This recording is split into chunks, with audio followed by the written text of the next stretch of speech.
नमस्कार दोस्तों, मेरा नाम है धर्मराज मिश्रा और आप हैं आईएएस नॉलेज चैनल पर। यूपीएससी से ऐसी सभी रिलेटेड वीडियोस पाने के लिए अपने चैनल को सब्सक्राइब करें और बेल आइकन को प्रेस करें ताकि आपको आने वाली सभी वीडियोस की नोटिफिकेशंस मिलती रहें। तो चलिए आज हम बात करेंगे यूपीएससी पेपर जीएस 2 के अंदर का एक इम्पॉर्टेंट टॉपिक कॉन्स्टिट्यूशन, उसके बारे में आज हम कुछ चीज़ें जानेंगे। देखिए, यूपीएससी जीएस पेपर 2 के अंदर मेनली 4-5 सब्जेक्ट कह लीजिए आप या टॉपिक्स कह लीजिए, और सब्जेक्ट ही हैं अपने आप में, जैसे कि governance, constitution, polity, social justice और इंटरनेशनल रिलेशन, इनके बारे में पूछा जाता है। तो आज हम पढ़ेंगे कॉन्स्टिट्यूशन ऑफ इंडिया क्या है। आपने बहुत बार न्यूज़ में सुना होगा कि भाई कॉन्स्टिट्यूशन ऑफ इंडिया ये लिखा हुआ है, कॉन्स्टिट्यूशन ये रूल डिफाइन करता है, कॉन्स्टिट्यूशन के अंदर ये पावर्स निहित है। तो ये जो है एक्चुअल में आपके दिमाग में प्रश्न आता होगा कि कॉन्स्टिट्यूशन है क्या। देखिए, कॉन्स्टिट्यूशन कुछ नहीं है। Constitution is a document of people's faith and aspirations, जो कि एक प्रकार का यानी भारत का संविधान जो है वो एक प्रकार का ऐसा डॉक्यूमेंट हमने खुद ही अपने आप को इनैक्ट और अडॉप्ट किया है, इसके अंदर पूरे भारत के लोगों की एस्पिरेशंस और फेथ उसके अंदर निहित है, और उसमें बहुत सारी पावर्स भी निहित है। तो देखिए, कॉन्स्टिट्यूशन ऑफ इंडिया के बारे में हम कुछ पहले फैक्चुअल डेटा जान लेते हैं कि कॉन्स्टिट्यूशन के जो फैक्ट्स है वो यूपीएससी प्रीलिम्स में और साथ में मेंस में कॉन्स्टिट्यूशन से क्वेश्चन हर साल पक्का आते हैं। तो आपको कुछ फैक्ट एंड फैक्चुअल्स डेटा के बारे में हम बात करते हैं। तो सबसे पहले बात करेंगे कि कॉन्स्टिट्यूशन कब अडॉप्ट हुआ। आपको पता ही होगा, कोई भी चीज़ लागू होती है, कोई भी चीज़ पहले अडॉप्ट होती है। तो कॉन्स्टिट्यूशन भी 26 नवंबर 1949 को हमने अडॉप्ट किया था, जिसको हम संविधान दिवस के रूप में मनाते हैं। यानी constitution adopted on 26 November 1949 which is celebrated right now as a Samvidhan Diwas. दूसरी बात है, जो 26 जनवरी 1949 को 26 नवंबर 1949 को जब ये अडॉप्ट हो गया, लेकिन उस समय ये पावर में नहीं आया। पावर में आया ये उसके 2 महीने के बाद, यानी 26 जनवरी 1950 को हमारा संविधान लागू हुआ। यानी came into force on 20th January 1950 which is पूर्ण स्वराज डे फॉर अस। उसके बाद अगर हम बात करें कि कॉन्स्टिट्यूशन में है क्या, तो कॉन्स्टिट्यूशन में जैसा कि आप जानते हैं, कॉन्स्टिट्यूशन में पहली चीज है प्रायम्बल, जिसको हम बोलते हैं प्रस्तावना। उसके बाद हमारे पास अभी 2020-21 के अंदर 470 आर्टिकल है। जब कॉन्स्टिट्यूशन बना था, यानी जब 26 जनवरी 1950 को कॉन्स्टिट्यूशन बना था या लागू हुआ था, उस टाइम पे 395 आर्टिकल के साथ लागू हुआ था और 22 पार्ट के साथ। लेकिन अभी 2020-21 में 470 आर्टिकल हैं, जो कि 25 पार्ट के अंदर और 12 शेड्यूल और 5 अपेंडिक्स के साथ में हमारा कॉन्स्टिट्यूशन है। देखिए, जो हमारा कॉन्स्टिट्यूशन है वो बहुत सारे कॉन्स्टिट्यूशन से मिलके बना है। वो एक बहुत ही डाइवर्सिफाइड कॉन्स्टिट्यूशन है। अगर आप फैक्ट में बात करें तो कॉन्स्टिट्यूशन, जो इंडिया का कॉन्स्टिट्यूशन है, भारत का संविधान है, वो संसार का सबसे लंबा लिखित संविधान है। संसार के सबसे बड़े लिखित संविधानों में जो शुमार होता है वो भारत का संविधान को कहा जाता है। देखिए, भारत का जो संविधान है उसके काफ़ी सारे इंपॉर्टेंट सोर्सेज हैं। हमने कोई भी चीज़ पर्टिकुलर किसी एक कॉन्स्टिट्यूशन को देख के पूरा अडॉप्ट नहीं किया। हमने वर्ल्ड के डिफरेंट सेक्शन से जो हम लोगों को बढ़िया लगा, जो उस समय के कॉन्स्टिट्यूशन असेंबली के जो लोग थे, जो उन्होंने अच्छा समझा, वो सारी चीज़ें संसार के सभी अलग अलग बड़े बड़े देशों से उन चीज़ों को एब्जॉर्व किया और अपने कॉन्स्टिट्यूशन में उसको डाल दिया। जैसे अगर हम बात करें कि important sources of Indian constitution क्या है, तो अभी हमने क्या सीखा कि कॉन्स्टिट्यूशन क्या है। कॉन्स्टिट्यूशन कुछ नहीं है। Constitution is a document of people's faith and aspirations, एक प्रकार का ऐसा जो कि लीगल सेंटिटी पॉजेस करता है। अब हम बात करेंगे कोई इंपॉर्टेंट कॉन्स्टिट्यूशन के इंपॉर्टेंट सोर्सेज क्या हैं, कहाँ से हमने कॉन्स्टिट्यूशन बनाया, कहाँ से क्या चीज़ उठाई। तो देखिए, वैसे तो हमने संसार के बड़े बड़े मेजरली डेवलप्ड कंट्रीज से हमने कॉन्स्टिट्यूशन के कुछ ना कुछ पार्ट्स उठाए, लेकिन मैं यहाँ पे कुछ ही मेंशन कर रहा हूँ। जैसे आपको पता होगा कि सबसे पहले देश आज़ाद होने से पहले काफ़ी सारे एक्ट आए।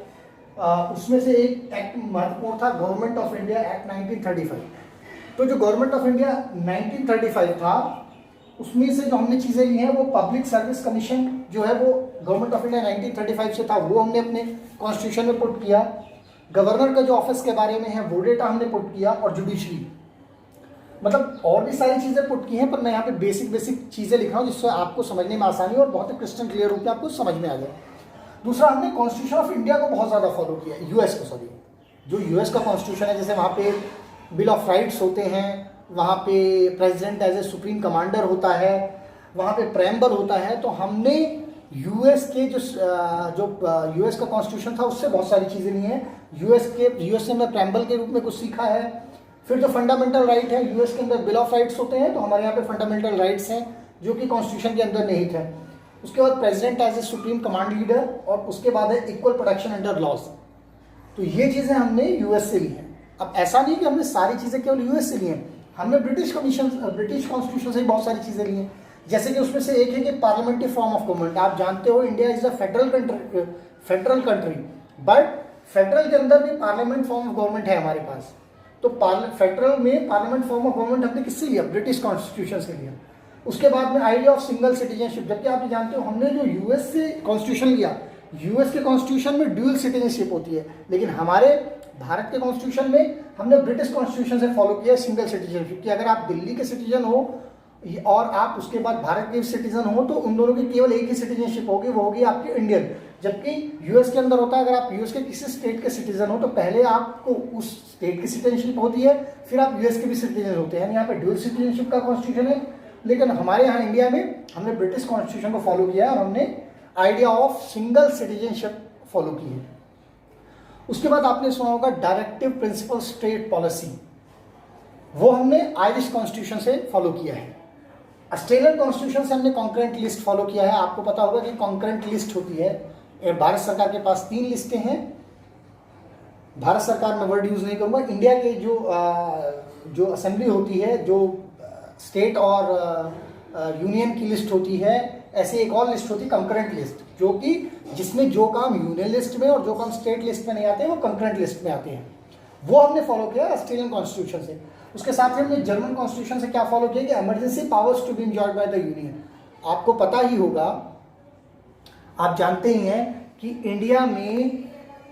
India is a federal country, but question आता है कि our constitution is a federal और यूनिटरी।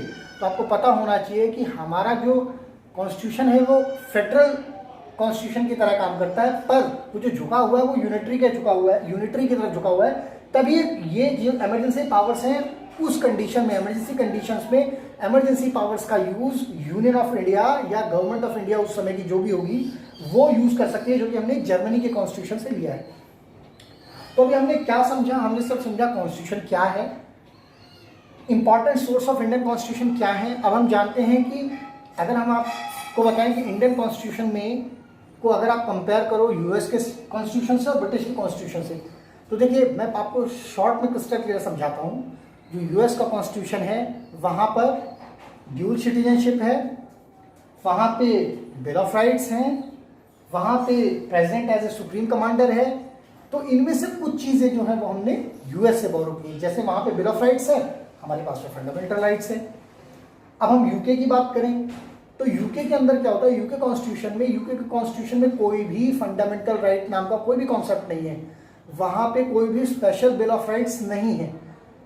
वहाँ पे ब्रिटिश कॉन्स्टिट्यूशन का कहना है कि parliamentary is supreme, not a judiciary supreme, जबकि in constitution of India judiciary is supreme, not a parliament is supreme. अगर कोई भी लॉ जो कि पार्लियामेंट से पास है और अगर वो फंडामेंटल राइट्स को के साथ कॉन्ट्राडिक्शन करता है, यानी जो फंडामेंटल राइट्स जो प्रोवाइड किए हैं इंडियन कॉन्स्टिट्यूशन ने भारत के लोगों के लिए, उनको प्रोवाइड कर उनके साथ कोई कॉन्ट्राडिक्शन करता है, तो anyone can approach directly to supreme court.